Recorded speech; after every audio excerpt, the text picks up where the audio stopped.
Assalamu alaikum достор. Мына бүгін Appline платформасы жөнінде сөйлешебіз. Точнее, Appline платформасының бірінші страницасы жөнінде. Эми бұл видео меніңше жалаң эле ошол Appline платформасы менен чогуу иштеп аткан керек. Ошон үчүн бұл бизнес жөнүндө айтып өтпөй эле сразу максатка киришсек. Мынаке сиз браузериңизди ачып, өзүңүздүн браузериңизди ачып, бул жерден өзүңүздүн страницаңызга кирдиңиз. Мына ушул страницадан мынаке үйдүн сүрөтү турган, бул домашняя страница деп коет орусча айтканда. Ушул жака киребиз. Өзү негизи Appline-да 3 страница. Биринчиси бұл ушул домашняя страница, экинчиси личный кабинет, үчүнчүсү бұл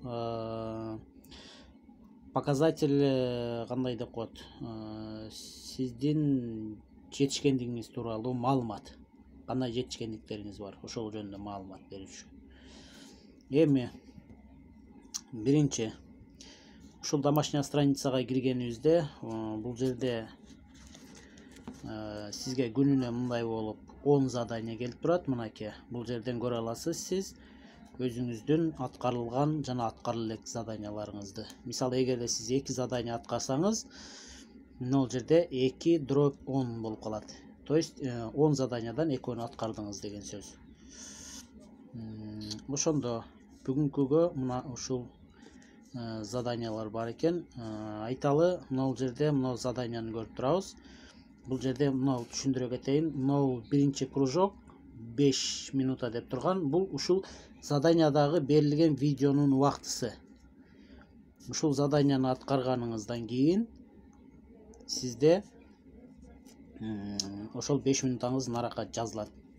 Канча минута, то есть платформада болуп турат деген статистикаңыз жазылат. Мечтай, мотивационное видео дейт. Когда надо начинать мечтать дейт. В детстве, сегодня дейт. Эми ушунун жообун табыш үчүн ушул суроолор каяктан келип чыгат негизи эле? Мына суроолор жооптору менен каяктан келип чыгат? Бул видеодон келип чыгат. Видеону көрүш үчүн мына play баскычын басабыз дагы. Анан көрөбүз. Негизи эле бул Appline платформасына бардык жактан видео жүктөсө болот. Бир гана YouTube эмес, ошондой эле Instagram, Одноклассники. Послушай, друг, я хочу тебя кое о чем попросить. О том, о чем мы, как правило, забываем, а это очень важно. Пожалуй, это самое важное, что ты можешь услышать сейчас от меня. Поэтому внимательно послушай меня. Я хочу попросить тебя вот о чем. Мечтай. Мечтай по-детски, искренне, с открытым сердцем. Мечтай так, как будто тебе никто никогда не говорил эту ужасную фразу. Мечты не сбываются. Это вранье. Твои мечты, они сбудутся, если они твои. Если ты веришь, если ты действуешь. Мечтай. Мечты вдохновляют. Мен бул видеону көргөнмүн, жообун билемин. Ошон үчүн бекер биздин убактыбызды коротпой, сиздердин убактыңыздарды коротпой, мен кете берейин.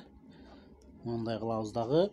Эгерде сизге видеонун качествосу жаккан болсо, сиз мынау 1ден баштап 5ке чейинки бааны койсоңуз болот.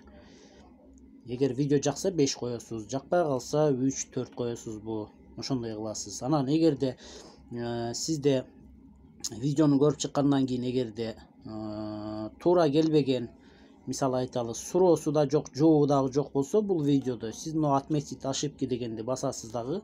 Ушул жерде некорректный вопрос, либо убактысы туура эмес болсо, тиякта 6 минута деп турат, сиз киргенден кийин 60 минута или 16 минута болуп калышы мүмкүн. Неверное время исполнения деген болуп калышы мүмкүн.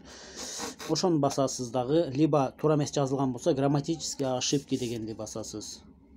Дагы анан сохранить дегенди басасыз. Ошондон кийин мына галочканы басасыз. Галочканы басканыңызда ушул видеону киргизген адамга отчет кетет, что ушундай жеринде каталары бар экен деп платформага отчет жөнөтөт да, анан ал киши өзү оңдоп коет. мынакей кетирдик. Негизи эле бул платформа бая кече айтып өтүшкөн, Попов Алексей деген айтып өттү. Бул платформа деген негизи эле зеленый интернет деп коет, безопасный интернет деп койсо да болот, башкача айтканда. Ошондойду түзгөнгө ориентациясы ошондой да. Анан эми сиздер менен кайра эле бул жакты карап өтөбүз. Биздин аткарылган заданиябыз мындай болуп сары кружок болуп калат. Аткарылбагандары мына көрдүңүздөр, аппак боюнча турат. Эми Instagram жөнүндө айта кетсек, прокачка Instagram деп турат. Бул жерде эгерде сиздин өзүңүздүн Instagram каналыңыз бар болсо, профилиңиз бар болсо Instagramда сиз аны каттап койсоңуз болот, бирок аны мен кийинки видеода айтып беремин. Сиз катталып койгондон кийин ошол почтаңыздын адресин бул жактагы личный кабинетте атайын баскыч бар, ошону басып туруп ошол жака жазып койгонуңуздан кийин сизди дагы платформа өзү моундай кылып адамдарга сунуштайт. Ушул адамдарга жазылыңыз депчи. Мынакей мисалы, бирок бул дагы заданияга кирет, ушуга дагы акча төлөйт. Басасыз. Аяна Жаныбекова дейт. Хорошо. Подписаться. Чыктыңыз кайра. Анан мунусун бастык. Сүрөтү жок экен. Кээде ушундай болуп ачылып калат. Значит, ал адам туура эмес жазган, либо дагы бир ошибкасы бар. Но бирок сизге это как бы засчитывается. Сизге заданияны аткарды деп. Үчүнчүсүн басабыз.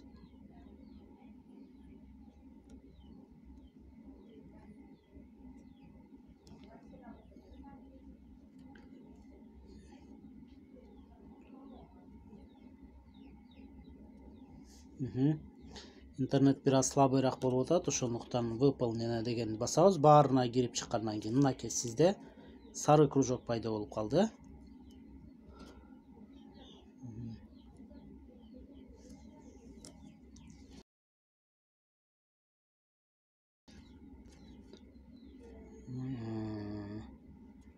Мындай кылып караганыбызда бизде эмне болду? Бул аткарылган. Бул дагы аткардык биз. Ошон үчүн бизде сары болуп күйүп калды. Домашняя страницада айта кетчү нерсе ушул. Андан кийин сиз нол жерде видео киргизем десеңиз, видео киргизсеңиз болот. Менде бүгүнкү күндө 100 видео бар, 100 тең публикацияда турат. То есть платформанын тилинде айтканда монетизируется деп коет. То есть ушул видеолоруңузду адамдар көрсө, анан сизге ошонун эсебинен акча төлөнүп берилет. Бул дагы бир плюсу ушул платформанын. Мынакей. Видео жүктөш үчүн видео жүктөгөнгө дагы отдельно видео тартабыз. Бул жөнүндө дагы тартабыз. Тартып туруп киргизип коебуз. Кудай буйрса, эгерде биздин каналыбызды көрүп турсаңыз, көрсөтүп беребиз. Анан бул жерде айта кетчү нерсе дагы бир. Мына 3 баскыч турат. Бирөөсү Instagram, бирөөсү Telegram, бирөөсү YouTube. YouTube'тун баскычын бассаңыз, бул Apply'ндын YouTube'дагы каналына киресиз. Эгерде Telegram'ды бассаңыз, Apply'ндын Telegram'дагы группасы бар, ошол жака кошуласыз. Соответственно, Instagram'дыкын бассаңыз, Apply'ндын Instagram'дагы баракчасына киресиз. Ошол жака катталып, ошол жактан жаңылыктарды угуп турсаңыз болот. Информация о компании и документы дейт. Бул жака кире турган болсоңуз, бул жакта публичная оферта, прайс-лист по исполнению и выплате, политика конфиденциальности, контакты и реквизиты, оплата и возврат дейт. То есть буларды да окуп чыксаңыз болот, эгерде керек болсо. Бирок менче ойлойм, бул компания эч кандай андай кылып бир алда бербейт. Ошол, рахмат достор. Эгерде түшүнбөй калган суроолоруңуздар болсо, комментарийлерге калтырасыздар. Анан дагы жетишпей калган жактарын, сиздерге түшүнүксүз болгон жактарын, же болбосо мен туура эмес айткан жактарын баарын комментарийден күтөбүз. Рахмат.